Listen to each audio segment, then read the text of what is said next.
الله داوي نفوسنا لنحس في أعماقنا الإيمان سؤال كالجهاد مسوة فإن القرآن من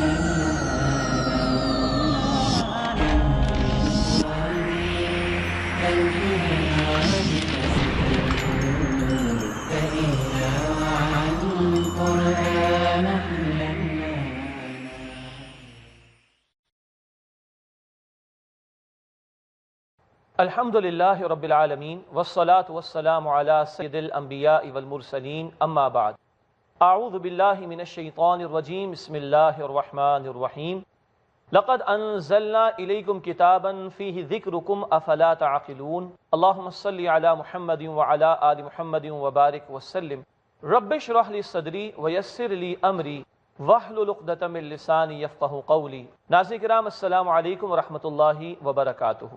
فہم قرآن کے پروگرام کے سلسلے میں اس وقت ہم بات کر رہے ہیں فہم قرآن ہی کے حوالے سے، یعنی فہم قرآن کے کیا کیا پہلو ہو سکتے ہیں۔ فہم کے معنی سمجھنے کے ہوتے ہیں، سیکھنے کے بھی ہوتے ہیں، تو قرآن حکیم کو سمجھنا، قرآن حکیم کو سیکھنا، اس حوالے سے کیا کیا پہلو ہیں، کیا کیا ایسپیکٹس ہیں جس کا ہمیں خیال رکھنا چاہیے، اس پر اس وقت ہم بات کر رہے ہیں۔ سب سے پہلی بات جو میں آپ کی خدمت میں رکھنا چاہوں گا وہ یہ ہے کہ قرآن حکیم یقیناً 1400 برس پہلے نازل ہوا، مگر اس کی رہنمائی آج کے لیے بھی ہے اور اس میں رہنمائی قیامت تک کے لیے آنے والے انسان کے لیے ہے۔ چنانچہ علماء کرام فرماتے ہیں کہ قرآن کی ایک تعویل خاص ہوتی ہے اور قرآن کی ایک تعویل عام ہوتی ہے۔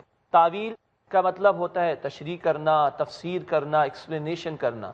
تو قرآن کی ایک تفسیر یا ایکسپلینیشن یا وضاحت وہ ہے جو 1400 برس پہلے جب قرآن نازل ہو رہا تھا اس کے حوالے سے ہوتی ہے، اور قرآن حکیم کی ایک تعویل عام ہوگی، قرآن کی ایک عام تشریح اس اعتبار سے ہوگی کہ جب آپ اور میں آج قرآن پڑھیں گے تو آپ کے لیے اور میرے لیے قرآن میں کیا رہنمائی ہے، آج کے دور کے لیے قرآن حکیم میں کیا رہنمائی ہے، اس کو جاننا ضروری ہوگا۔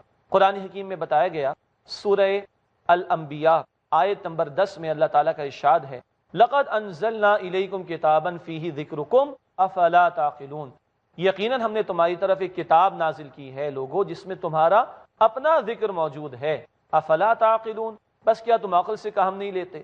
تو یہ قرآن آپ کے لیے اور میرے لیے ہے۔ غور یہ کرنا ہے کہ روزمرہ کے معمولات میں، شب و روز کے اندر، خوشی پر، غمی پر، زندگی کے اور مواقع پر، کیا آپ اور میں اس قرآن کو کھولتے ہیں، اس قرآن کو پڑھتے ہیں، اس قرآن سے کیا معلوم کرتے ہیں کہ اس میں ہمارے لیے کیا رہنمائی موجود ہے؟ قرآن کا تو دعویٰ ہے فیہ ذکرکم، اس قرآن حکیم میں تمہارا ذکر موجود ہے، مگر غور یہ کرنا ہے کہ کیا ہم اپنا ذکر اس قرآن میں تلاش کرنے کی کوشش کرتے ہیں کہ نہیں۔ تو قرآن حکیم کے فہم کا یہ پہلا پہلو ہے۔ ایک ہے تعویل خاص، کوئی آیت جب نازل ہوئی اس وقت کیا پس منظر تھا، کیا مشکلات تھیں، کیا سوال پیدا ہوا، جس کے جواب میں اللہ نے وہ آیات عطا فرمائی، اس کو تعویل خاص کہا جائے گا۔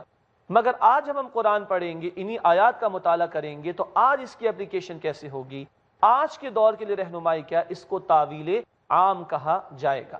دوسری بات قرآن حکیم کے فہم کے پہلو کے اعتبار سے وہ یہ ہے کہ قرآن حکیم میں قرآن حکیم کی آیات کی تقسیم کئی اعتبارات سے ہے۔ ایک تقسیم کی گئی ہے سورہ آل عمران، وہاں قرآن حکیم نے دو اصطلاحات، دو ٹرمنالوجیز استعمال فرمائی ہیں۔ وہ دو اصطلاحات کیا ہے، وہ دو ٹرمز کیا ہیں؟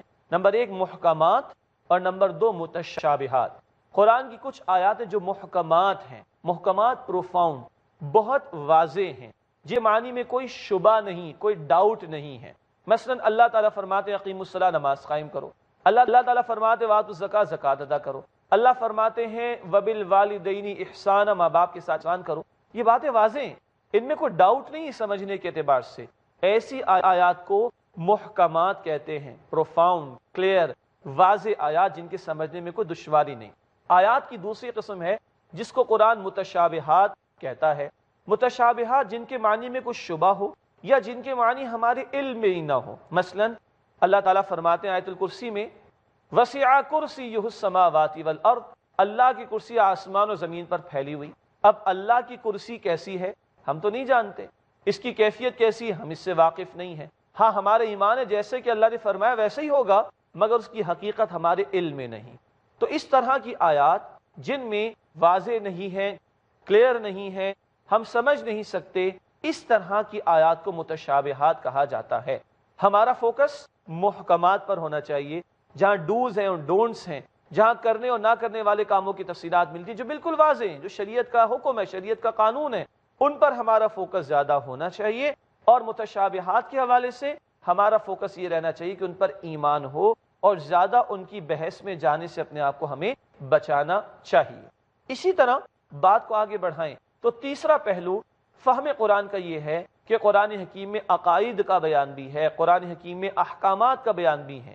ہمیں ہمارے کریڈس، ہمارے آرٹیکلز آف فیتھ بھی بتائے گئے اور ڈوز اینڈ ڈونٹس بھی عطا کیے گئے، کیا کرنا ہے کیا نہیں کرنا، شریعت کی تعلیمات، شریعت کا قانون قرآن نے ہمیں عطا فرمایا۔ جہاں تک قرآن حکیم میں بیان کردہ عقائد کی تفصیلات ہیں، قرآن حکیم میں بیان کردہ احکامات کی تفصیلات ہیں، ان کو سمجھنے کے لیے ہمیں پیچھے سے پیچھے جانا پڑے گا۔ کیا مطلب؟ قرآن 1400 برس پہلے نازل ہوا، رسول اللہ اس کو ایکسپلین کر کے گئے صلی اللہ علیہ وسلم، رسول اللہ نے اپنی سنت کے ذریعے اس کی وضاحت فرما دی، صحابہ کرام نے اس کی تفسیرات ہم تک پہنچائیں، تابعین اور تبع تابعین نے ہمیں اس کی وضاحتیں فرما دیں۔ صحابہ کرام وہ ہستیاں جنہوں نے اللہ کے رسول کو حالت ایمان میں دیکھا، تابعین وہ ہستیاں جنہوں نے صحابہ کرام کو دیکھا حالت ایمان میں، تبع تابعین وہ ہستیاں، وہ لوگ جنہوں نے تابعین کو حالت ایمان میں دیکھا۔ یہ اس امت کی بہترین کریم ہے، یہ اس امت کے بہترین ادوار کے لوگ ہیں کہ جہاں رسول اکرم صلی اللہ علیہ وسلم نے تربیت فرمائی صحابہ کرام کی، اور انہوں نے تابعین کی اور انہوں نے تبع تابعین کی۔ تو عقائد کی بات ہو یا شریعت کے احکامات کی تفصیلات جاننے کی بات ہو، آج کوئی اضافہ نہیں ہو سکتا، آج کوئی نمازوں کی تعداد میں، نمازوں کی رکعتوں کی تعداد میں اضافہ کر ہی نہیں سکتا۔ دین اس اعتبار سے مکمل کر دیا گیا، جیسے کہ قرآن نے فرمایا سورہ المائدہ کی آیت نمبر 3 میں، الیوم اکملت لکم دینکم، آج کے دن میں نے تمہارے لیے تمہارے دین کو مکمل فرما دیا۔ تو عقائد ہو یا عبادات، ان کی تفصیلات کے لیے ہمیں پیچھے سے پیچھے جانا ہوگا، سنت رسول صلی اللہ علیہ وسلم اور صحابہ کرام سے سیکھنا ہوگا، تابعین اور تبع تابعین سے بھی ہمیں سمجھنا ہوگا۔ ناظرین، یقیناً قرآن نے بہت سارے علوم کی طرف اشارہ کیا، قرآن حکیم نے سائنٹیفک فیکٹس کی طرف بھی اشارہ کیا، چاہے وہ شہد کی مکھی کے شہد بنانے کا پروسیس ہو سورۃ النحل آیت 66 میں، یا وہ بگ بینگ کی طرف اشارہ ہو سورۃ الانبیاء آیت نمبر 30 میں، یا دیگر جو سائنٹیفک فیکٹس جو آج ڈسکور ہوتے چلے جا رہے ہیں ان کی طرف اشارہ ہو۔ تو اس کے حوالے سے جان لیجئے کہ جدید دور کی جو بھی تحقیقات ہیں، جو بھی ریسرچ ہے، ہم اس سے فائدہ اٹھانے کی کوشش کریں گے تو قرآن کی عظمت اور زیادہ ہم پر آشکارا ہو جائے گی۔ تاہم جو ہم نے پچھلی بار سمجھی، عقیدے کا معاملہ ہو یا عبادات کی بات ہو، ان کے لیے کوئی نئی بات نہیں، ان میں تو پیچھے سے پیچھے جانا ہوگا فہم قرآن کے لیے، سمجھنے کے لیے قرآن کو۔ مگر جدید دور میں جو ریسرچ ہو رہی ہے اور نئی نئی سائنٹیفک تھیریز اور اب فیکٹس بھی سامنے آنا شروع ہو گئے، ان سے استفادہ کر کے قرآن حکیم کی وہ آیات جن میں سائنٹیفک ریالٹیز کو بیان کیا گیا، سائنٹیفک فیکٹس کی طرف اشارہ کیا گیا، ان کو ہم سمجھنے کی کوشش کریں گے۔ ہاں، یہ بات یاد رہے کہ قرآن is far superior than the science۔ قرآن بہت عظیم کلام ہے اور سائنس ابھی بہت بچہ ہے اس کے سامنے، یا بچی ہے اس کے سامنے، سائنس کو ابھی اور آگے بڑھنا ہے، مگر جتنا یہ سائنس آگے بڑھے گی اتنا ریسرچ جو آگے بڑھے گی، اس سے قرآن کی عظمتوں کو سمجھنا انشاءاللہ تعالی ہمارے لیے آسان ہوگا۔ بات کو اور آگے بڑھاتے ہیں۔ فہم قرآن کا ایک اور اہم پہلو ہے، اور وہ دو اصطلاحات ہیں، ایک کو ہم کہتے ہیں تذکر اور ایک کو ہم کہتے ہیں تدبر۔ یہ اصطلاحات قرآن نے استعمال کی ہیں، اور سورہ صاد آیت نمبر 29 میں ان دونوں اصطلاحات کو اللہ تعالیٰ نے ایک ساتھ بیان فرمایا۔ وہاں پر ذکر آتا ہے کہ اللہ سبحانہ و تعالیٰ نے ہمیں یہ فرمایا، کتاب انزلناہ الیک مبارک لیدبروا آیاتہ ولیتذکر اولو الالباب۔ اے نبی صلی اللہ علیہ وسلم، یہ مبارک کتاب ہے جو ہم نے آپ کی طرف نازل کی تاکہ لوگ اس میں غور و فکر کریں، تدبر، غور و فکر کریں، وَلِيَتَذَكَّرَ أُولُو الْأَلْبَابِ، اور تذکر اور عقل مند لوگ اس سے نصیحت حاصل کرنے کی کوشش کریں۔ یہ دو بہت قیمتی اور بنیادی اصطلاحات ہیں قرآن کی، تذکر اور تدبر۔ اور فہم قرآن کے حوالے سے، قرآن کو سمجھنے کے حوالے سے، یہ دونوں اصطلاحات بہت قیمتی اور بہت اہم ہیں۔ تذکر کا مطلب ہوتا ہے قرآن حکیم کا سرسری طور پر مطالعہ کرنا۔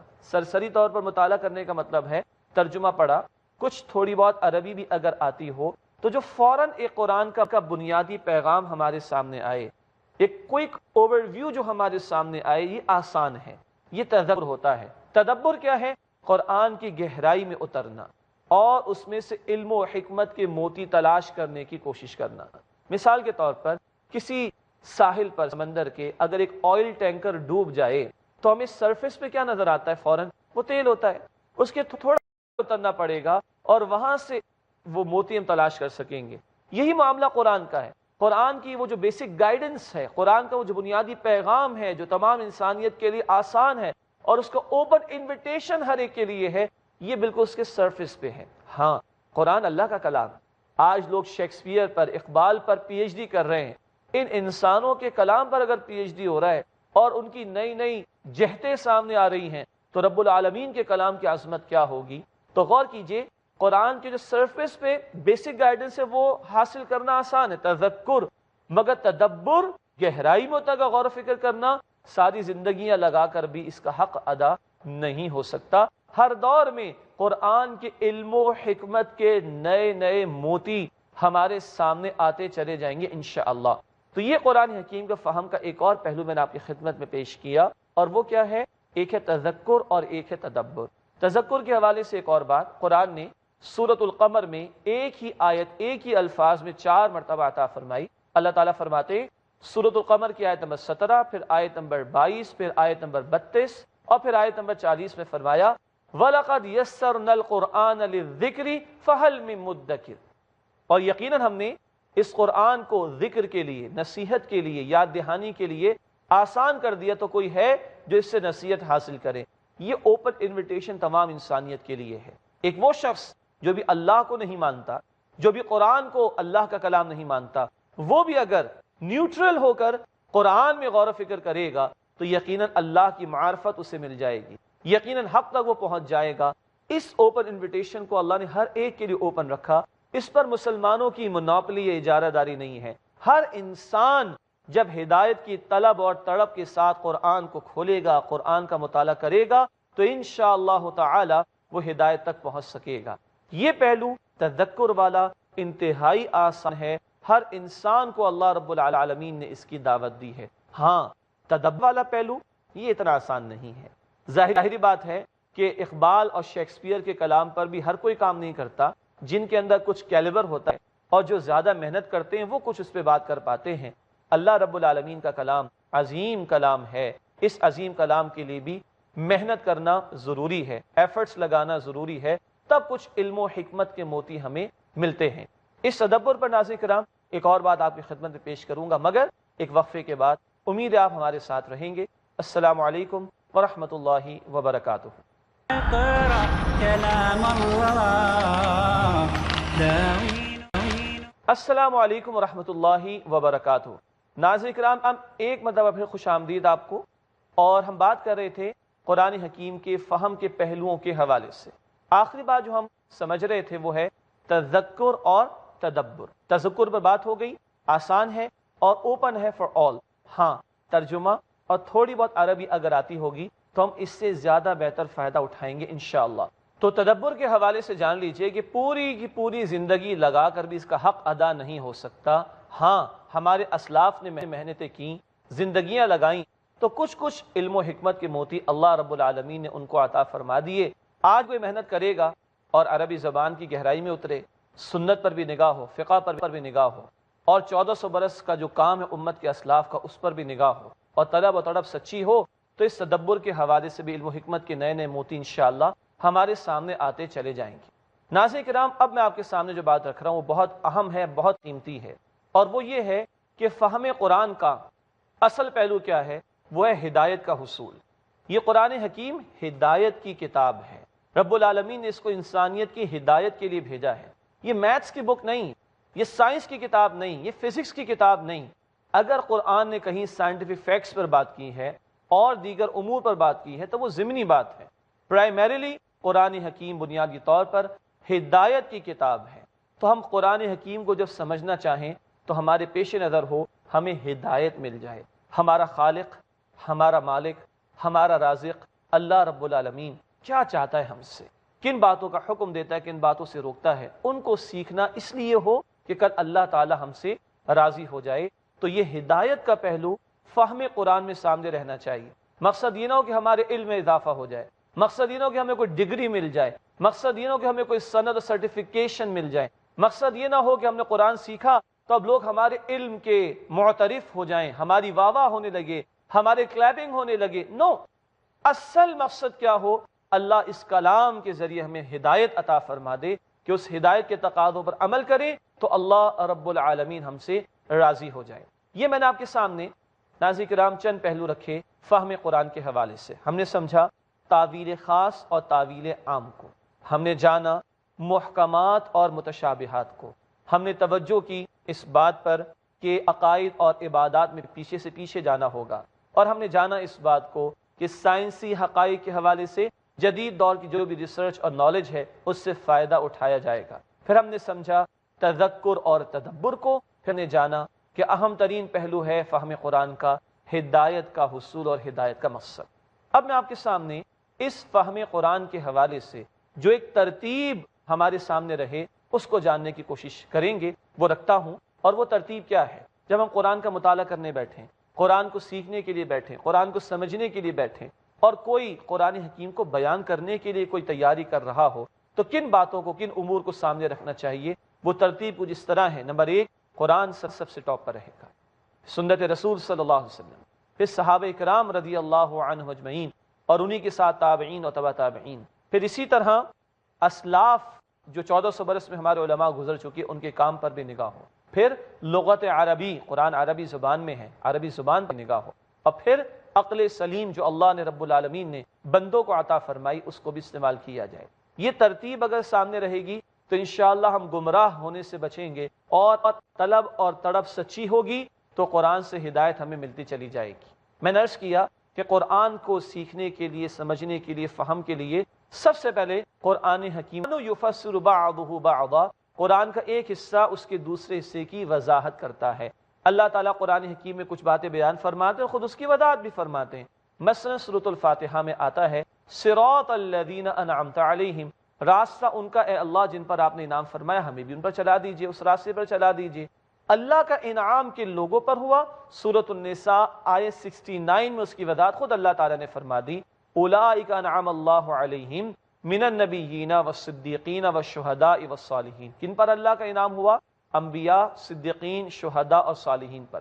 یہ ایک مثال ہے کہ قرآن کسی ایک لفظ کی یا ایک جملے کی یا ایک آیت کی یا ایک مسئلے کی خود وضاحت کر دیتا ہے۔ علماء امت اسے تفسیر القرآن بالقرآن کہتے ہیں، قرآن کی تفسیر قرآن سے کرنا کہتے ہیں۔ نمبر 2، سنت رسول کو دیکھا جائے گا صلی اللہ علیہ وسلم۔ کیوں؟ اللہ تعالیٰ نے نبی کریم صلی اللہ علیہ وسلم کو یہ ذمہ داری عطا کی کہ آپ قرآن کو واضح فرما دیں۔ آج ہمارے اس دور میں ایسے لوگ بھی ہیں جو سنت رسول صلی اللہ علیہ وسلم کا انکار کرتے ہیں، ایسے بھی ہیں جو احادیث مبارکہ کو سرے سے ماننے سے انکار کرتے ہیں، اور ایسے بھی ہیں جو کہتے ہیں کہ قرآن از انف فار اس، قرآن ہمارے لیے کافی ہے، حالانکہ قرآن خود بتاتا ہے۔ مثلا سورۃ النحل آیت نمبر 44 فرمایا کہ وَأَنزَلْنَا إِلَيْكَ الذِّكْرَ لِتُبَيِّنَ لِلنَّاسِ مَا نُزِّلَ إِلَيْهِمْ، اے نبی صلی اللہ علیہ وسلم ہم نے یہ ذکر یعنی قرآن آپ پر نازل کیا تاکہ آپ لوگوں کو واضح فرما دیں، ایکسپلین کر دیں کہ اللہ تعالیٰ نے ان کے لیے کیا نازل فرمایا۔ ایسے کئی مقامات پر قرآن یہ وضاحت کرتا ہے کہ قرآن کی تعلیم دینا، قرآن کی تشریح کرنا، قرآن کی وضاحت کرنا رسول کریم صلی اللہ علیہ وسلم کی ذمہ داری تھی۔ تو نمبر 2، ہم سنت رسول کو دیکھیں گے قرآن کی تشریح کے لیے۔ حضرت عائشہ رضی اللہ تعالی عنہ نے تو فرمایا تھا نا، کانا خلقہ القرآن، رسول اللہ کے اخلاق تو قرآن تھے۔ قرآن کو الفاظ میں دیکھنا ہو تو قرآن کی کتاب دیکھو، اور قرآن کو ایکشن میں دیکھنا ہو تو محمد رسول اللہ صلی اللہ علیہ وسلم کو دیکھ لو۔ 2 باتیں ہو گئیں، قرآن کو سمجھنے کے لیے، قرآن کے فہم کے لیے، قرآن کی تشریح کے لیے نمبر 1 قرآن کو دیکھیں گے، اور نمبر 2 سنت رسول صلی اللہ علیہ وسلم کو۔ نمبر 3 صحابہ کرام کو دیکھیں گے۔ قرآن اور سنت کی تعلیمات پر پہلی سوسائٹی، پہلا معاشرہ جو قائم ہوا وہ صحابہ کرام کا تھا۔ یہ وہ لوگ ہیں جن کے سامنے قرآن نازل ہوا، انہیں پتا تھا کون سی آیت کس موقع پر اور کیوں نازل ہوئی۔ یہ وہ لوگ ہیں جن کی تربیت رسول اللہ نے فرمائی صلی اللہ علیہ وسلم۔ ان سے بڑھ کر فرسٹ ہینڈ نالج سنت کی اور قرآن کی کن کے پاس ہوگی؟ تو ہمیں ریفر بیک کرنا پڑے گا صحابہ کرام کو رضی اللہ تعالی عنہم اجمعین، جو ہمیں بتائیں گے کہ قرآن کی آیات کا مفہوم کیا ہے، ان کا شان نزول کیا ہے، ان کا بیک گراؤنڈ کیا ہے، ان کی تفصیل کیا ہے، ان کی وضاحت کیا ہے، اور اللہ کے رسول صلی اللہ علیہ وسلم نے اس کو کیسے واضح فرمایا۔ تو نمبر 3 ہم صحابہ کرام کو دیکھیں گے، اور انہی کے ساتھ تابعین اور تبع تابعین کو بھی دیکھیں گے۔ جمعے کے خطبات میں ائمہ اور خطباء پڑھتے ہیں وہ حدیث، خیر القرون قرنی ثم الذین یلونہم ثم الذین یلونہم، یہ بخاری شریف کی روایت ہے۔ رسول اکرم صلی اللہ علیہ وسلم نے فرمایا تمام ادوار میں سب سے بہترین دور میرا ہے، پھر وہ جو ان کے بعد ہوں گے، پھر وہ جو ان کے بعد ہوں گے۔ پہلا دور اللہ کے رسول کا صحابہ کرام آپ کے ساتھ، پھر وہ جو ان کے بعد وہ تابعین ہیں، پھر وہ جو ان کے بعد یعنی تبع تابعین ہیں۔ تو ہم صحابہ کرام کے ساتھ ساتھ تابعین کو بھی دیکھیں گے اور تبع تابعین کو بھی دیکھیں گے۔ ان کو ہی اسلاف کہتے ہیں، ان کو ہی سلف صالحین کہتے ہیں، اللہ کے نیک وہ بندے کہ جو گزر چکے ہیں، جنہوں نے ہم سے بہت بہت زیادہ بہتر دور بھی پایا اور قرآن کو ہم سے بہت بہت زیادہ بہتر سمجھا بھی۔ تو قرآن کو دیکھیں گے، سنت رسول صلی اللہ علیہ وسلم کو دیکھیں گے، صحابہ کرام، تابعین اور تبع تابعین کو دیکھیں گے۔ چوتھی بات وہ ہے لغت عربی کا بیان، اور لغت عربی اس لیے کہ قرآن عربی زبان میں نازل ہوا، اور اس قرآن حکیم کو جب تک ہم عربی زبان کے قواعد کو اور گرامر کے اصول کو سامنے نہ رکھیں، بہت سے مقامات واضح نہیں ہوتے۔ ہاں ترتیب یہ رہے گی قرآن، سنت، صحابہ، اسلاف، اور پھر لغت عربی یعنی عربی زبان، سنت بھی عربی میں، احادیث مبارکہ بھی عربی زبان میں ہے، تو عربی زبان کا گہرا علم ہونا۔ یہی تو وہاں بات آتی ہے تدبر کے حوالے سے، گہرائی میں تبھی اتر سکیں گے جب عربی زبان پر اچھی خاصی مہارت ایک مفسر کو ہو۔ اللہ تعالی ہمارے اسلاف پر اپنی رحمت نازل فرمائے کہ جنہوں نے محنت کر کے آج قرآن کی تشریح ہمارے لیے اللہ کے فضل سے آسان فرما دی ہے۔ اور اگلی اور آخری بات ہے وہ ہے عقل سلیم کا استعمال۔ اللہ نے انسان کو شعور دیا ہے، اپنے شعور کو، اپنی عقل کو ضرور استعمال کریں گے، مگر قرآن، سنت، صحابہ کرام، اسلاف اور لغت عربی کے تحت۔ آج جو ہمارے دور میں سیکولر مائنڈڈ لوگ ہوتے ہیں یا نفس کے غلام ہوتے ہیں، نفس کی پرستش کرنے والے لوگ ہوتے ہیں، جو اپنی عقل کے مطابق جو چاہتے ہیں قرآن کی تعبیر و تشریح کر دیتے ہیں، یہ غلط ہے۔ ایسی تفسیر جو اپنی محض عقل کی بنیاد پر کی جائے، قرآن کو، سنت کو، اسلاف کو ایک طرف رکھ کر محض اپنی عقل کی بنیاد پر کی جائے، یہ کفر ہے ایک حدیث کے مطابق۔ اللہ ہمیں اس سے محفوظ رکھے، اور اللہ تعالیٰ فہم قرآن کی ترتیب، قرآن، سنت، صحابہ کرام، اسلاف، لغت عربی اور پھر عقل سلیم کا استعمال، اسی ترتیب کو سامنے رکھتے ہوئے اللہ ہمیں قرآن حکیم کا فہم عطا فرمائے۔ اللہ تعالیٰ مجھے اور آپ کو سمجھنے کی اور عمل کرنے کی توفیق دے۔ وآخر دعوانا ان الحمد للہ رب العالمین، والسلام علیکم ورحمۃ اللہ وبرکاتہ۔ اقرأ أخيا ورتل